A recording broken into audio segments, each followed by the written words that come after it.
Howdy folks, it is a beautiful sunny Saturday morning here in the Pacific Northwest. It's supposed to be in the upper 80s. The mountain is out and my wife gave me permission to go play in the woods. So today's going to be a great day. Now, we don't have a big hike planned, but what I am going to do is we're heading up towards Mount Rainier, and I was playing around on the Onyx app a couple of days ago looking for some potential trails for later this season. And I ran across an area off one of the Forestry Service roads where it just shows spring. It doesn't say anything else, just spring. There's no trail markings, no guides, no notes from other hikers. So it had me a little intrigued. We're gonna head on up there and see what it's all about. And then of course I've got a new toy that I picked up last week and I want to try out. So we're gonna have a little bit of fun, do a little bit of exploring, and I'm glad you decided to come along with me today for the journey.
My kidneys can't take much more of this.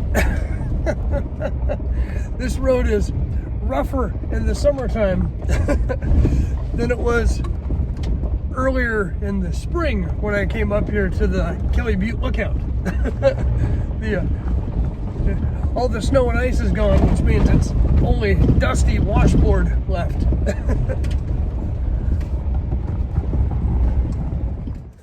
I know. I take a lot of breaks.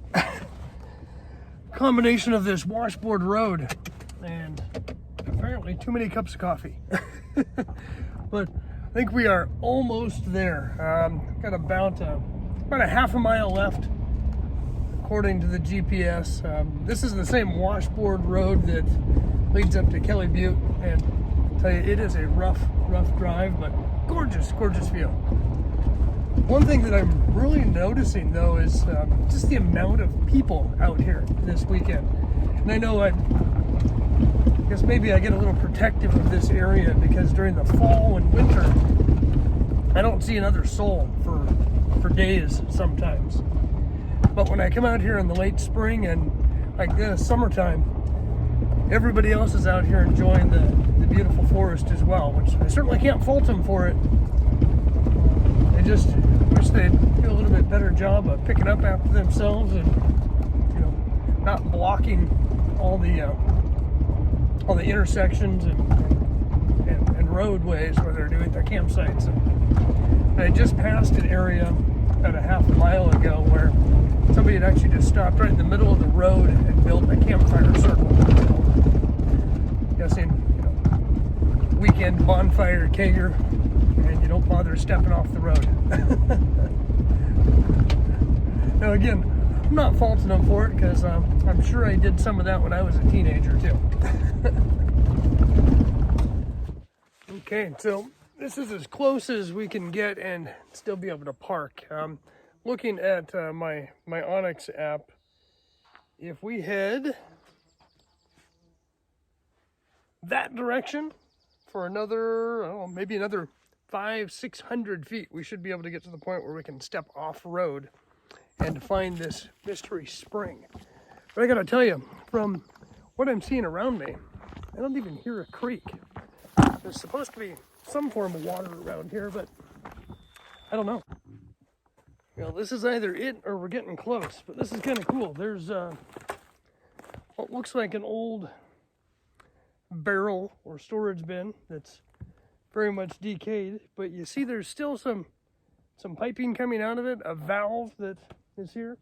But I also see that there's some pipes up on the other side as well. So I don't know if this is the source of the old spring or maybe an old storage area from when they were capturing water from this spring. I'm going to head up a little bit higher and see if we can get a better view of anything around here. This is pretty neat though.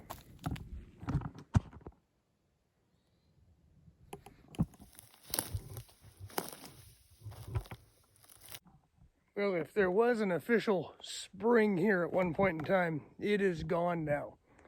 I'm standing right where it was pinged on the map, which I understand, you know, there's a lot of variance in online maps, but I've done a full maybe 200-yard circle around the area. The barrel storage and the piping that I found is on the other side of that hill. As you can hear in the background, we are up above that forestry road that I hiked in on, maybe, I don't know, 300-400 yards. But this obviously is not a natural forest, right? Because the Pacific Northwest at one point in time was almost completely clear cut from logging. So this is one of the many managed forests or planted forestry areas out here in the Mount Baker Snoqualmie National Forest. So who knows when that spring was identified or what its original purpose was. But all that's left at this point is kind of a marshy bog area on the side of the hill, which obviously there's some groundwater bubbling up here because there's no uphill source from here. So maybe this is the remnants of what the spring once was.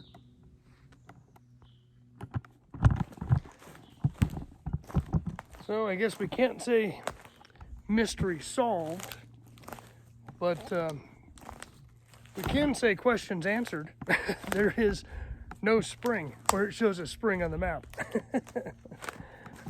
I am really curious though about that old storage area and the piping. The pipes themselves aren't even connected to anything anymore. I had walked maybe 100 yards uphill from where that storage area was, and everything was dry. There wasn't any sign of water runoff.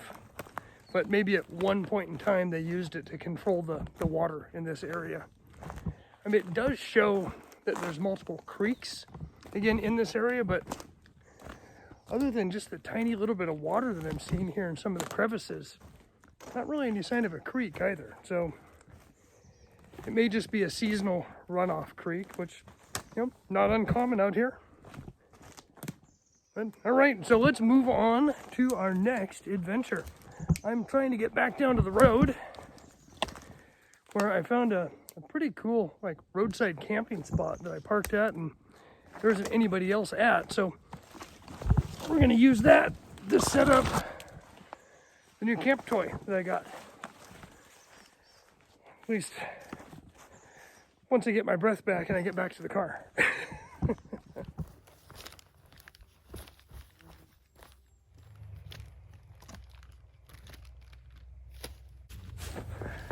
So I know what you're thinking. Jeremy, what the hell are you doing packing all of that stuff up into the woods? Rest assured, I am only about 200 yards away from where my truck is parked.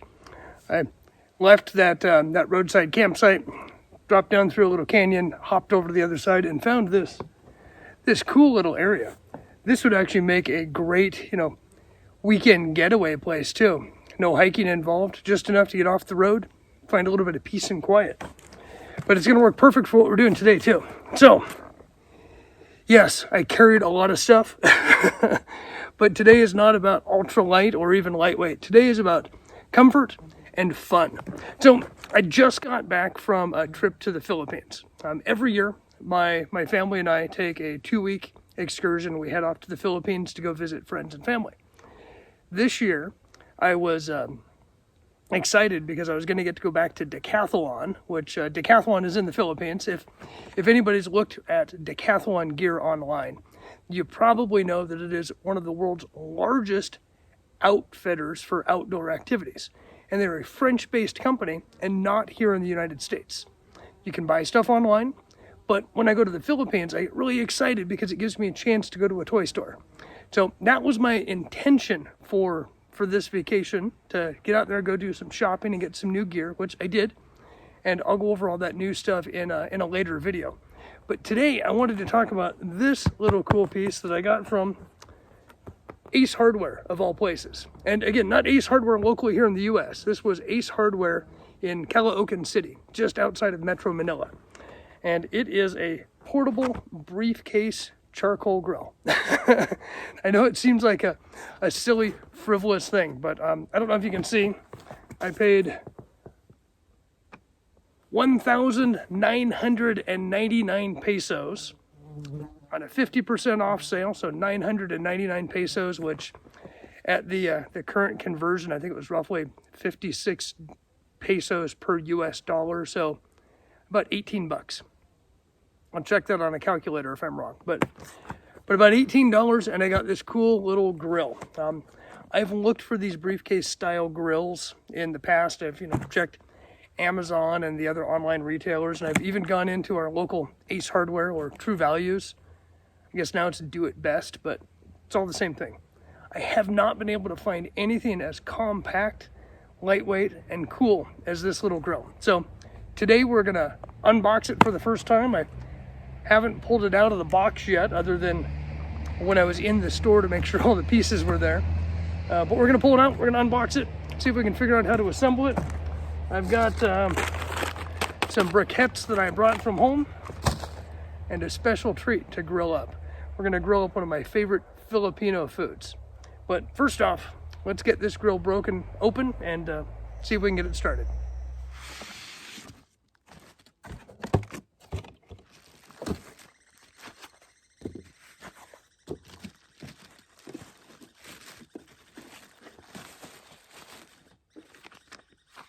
We don't need those.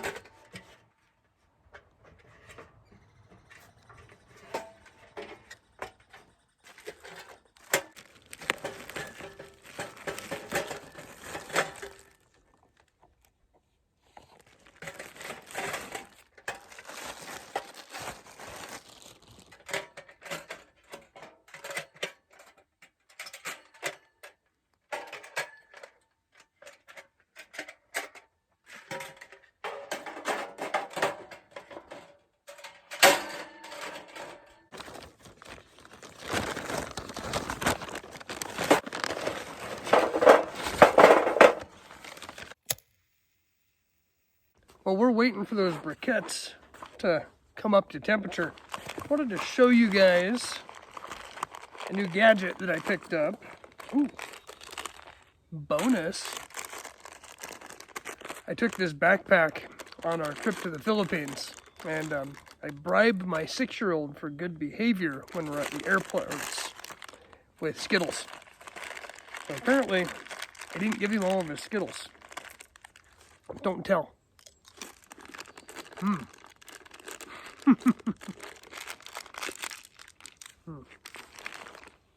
Anyways, what I'm digging for is a new toy, new gadget that I got.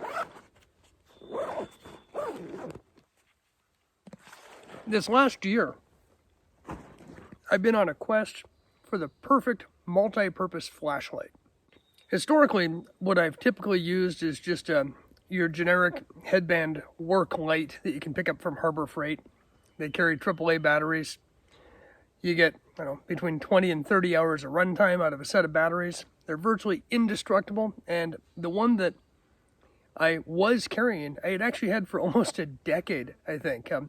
I used it at work. I used it when I was out camping. I used it on my hikes. It was just my all-around go-to headlamp. Well, it finally died after all of these years. And it's the switch finally wore out on it. It wasn't the greatest anyways, right? It's a really loose switch, but I found that it kept sliding to the on position when it was in my pack. And because of that, the batteries would get used up just sitting in the back of the truck.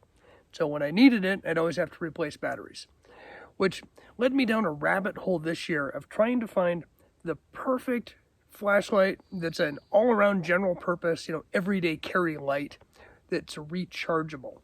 And I think in an earlier video this year, I tested out the Light Band headband flashlight, and it's got an extra auxiliary battery pack on it. It's some great light. It's a good heavy-duty work light, but probably not something that I'll want to use on an everyday backpacking trip just because of the size of it. So a couple of months ago, the folks at Wuben reached out to me and offered to let me test out their Wuben E7 EDC, everyday carry light. Now, if you're unfamiliar with the company Wuben, don't feel that you're in the minority. It's a tiny little company that is not really that popular here in the U.S. yet. This year, they've done a great job of marketing and advertising their product and really pushing it out there. When you get into places in Europe or Southeast Asia, Wuben is a pretty common name and as a huge product line. They're starting to introduce that here in the U.S. now too. But this is the Wuben E7. I don't know if you can see it. It's an LED light. There's two little LEDs in there. I'll find the specs on it, but I believe it can go up to 1,800 lumens at its maximum power, which is insane. Don't ever use a light that bright when you're out camping. You'll completely blind yourself afterwards. When you think about a good camp light, you want it lightweight, you want it to have a long battery life, and you want it to have a really broad light range. Now this, I believe, goes over 180 degrees on its light dispersion. Again, I'll pull up the specific specs and leave them down in the description. But again, this is the Wuben E7. I like it. I've been using it just with this little side clip. I hook it on my pack and the light projects out. It's fantastic. They do have a headband option. If you want to purchase an auxiliary headband, then you can wear it like a typical headband on your hat or on your head. There is an auxiliary battery if you wanted to extend the battery an additional, I think it's 20 to 30 hours, which is far more than I need. On the lowest setting, there's 6 settings, but on the lowest setting I have found, I've used this thing on 2 overnight camping trips. One of them with my family where we were out there for 3 nights. I took it to the Philippines with me and used it when we lost power at the house. I've used it around the house. My son and I have used it to read at night in the tent. It's been fantastic, and I have not recharged it yet. So I don't know how many hours of use you can actually get on the lower settings, but I can tell you we're at least 10 or 15 hours at this point, and it is going strong. The light is pretty simple. It has just one button to turn it on. There are 6 different light features. It's rather intuitive. I don't know if you can see the light or not, but it's got some pulsing to it. That's the brightest setting. Again, I would never recommend that because that is so insanely bright. It's a medium settings. There's a pulsation setting. Just all kinds of options. I'll leave a link in the bottom here if you guys want to check it out yourself. But again, neat light. I've been using it again for a few weeks now. Loving it so far, and I'll give you guys more information on it, as I continue to use it in my adventures. But what I love the most about this is that it actually has a USB Type-C charge cable to it. So part of my quest for finding the perfect flashlight is that I'm sick and tired of all the different cords. Right? I've been an iPhone user for years, and iPhone is notorious for changing their power cords every couple of years, so you've got to buy new cords. Then, of course, the battery banks, they have their own charging cables, and before you know it, you're carrying 3, 4, 5 different cords with you when you go out on an adventure. So I love the fact that iPhone has now converted their newer phones to a Type-C plug as well. I just recently converted my battery bank to a Type-C, and now with a flashlight being a Type-C, all of my technology uses the same cord. So my Garmin, my flashlight, my phone, and my battery bank are all Type-C compatible, and I can carry one cord and one cord only. And it has been awesome. So there you go. That's the gadget, newest toy that I picked up. Again, I'll share more information as I continue to play with it and use it. But let's get down to lunch.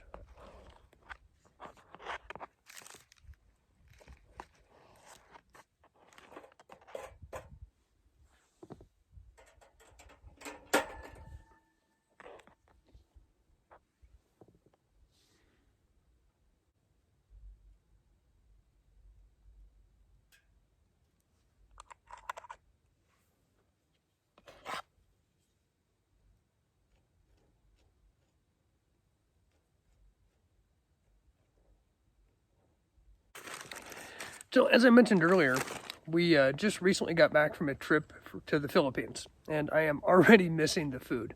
One of the things that I absolutely love there is the barbecue.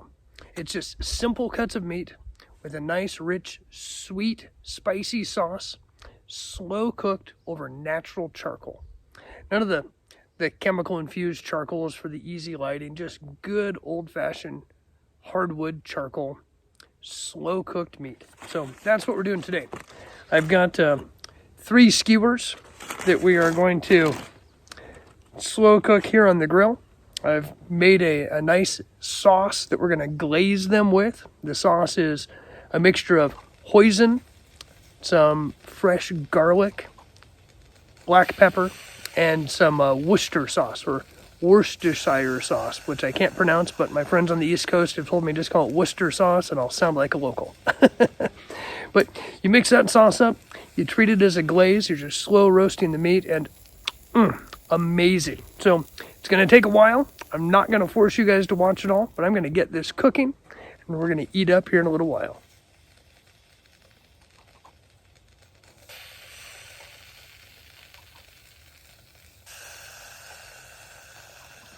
Okay, this is the part I have been waiting for. Now, if you've never had the opportunity to try Filipino street food, I highly recommend you do so. It is absolutely amazing. Simple ingredients, slow roasted, decadent taste. Now, that is awesome. So I'm going to kick back and enjoy this absolutely amazing lunch. Let the last of the briquettes slowly burn out, and then I'm going to pack up and call it a day. I really appreciate you folks tuning in and joining me for this little mini adventure. I know it wasn't a big hike. I do have some more hikes planned for later in the summer, but I'm going easy on my body right now. Last week, I took a pretty good fall going up a flight of stairs. I was carrying this big terracotta pot up to the 3rd floor of our house, and I tripped and fell on the 2nd floor and just bonked my left knee really good on a step. And ever since then, kneeling, squatting, or putting any pressure on the knee is just agony. I can walk, I can jog, and I can do a little bit of hiking, but I really don't want to overdo it for a couple weeks, just to give me a chance to recover. So until I'm fully recovered, I've got a whole bunch of little mini trips planned. We're going to go over some different clothing gear items that I picked up at Decathlon when I was in the Philippines. And I've got another waterfall destination that I want to get to that's only a couple of mile hike. So plenty of new content coming, and I really appreciate you folks joining me for the adventure. Our little stove, I'm going to call that a huge success. Let me know what you guys think in the comments. Is the stove worth 20 bucks? For me, this is going to be a cool little thing, because I think I can just keep it packed up in the back of the car when we go off on our family outings. I can pull it out at the beach. I've got a couple of other little stoves, but I love the fact that this one is fully enclosed and I can pack out the ashes without too many issues. But I don't know, I'm going to stop rambling. I'm going to eat up, and I'll see you folks next time.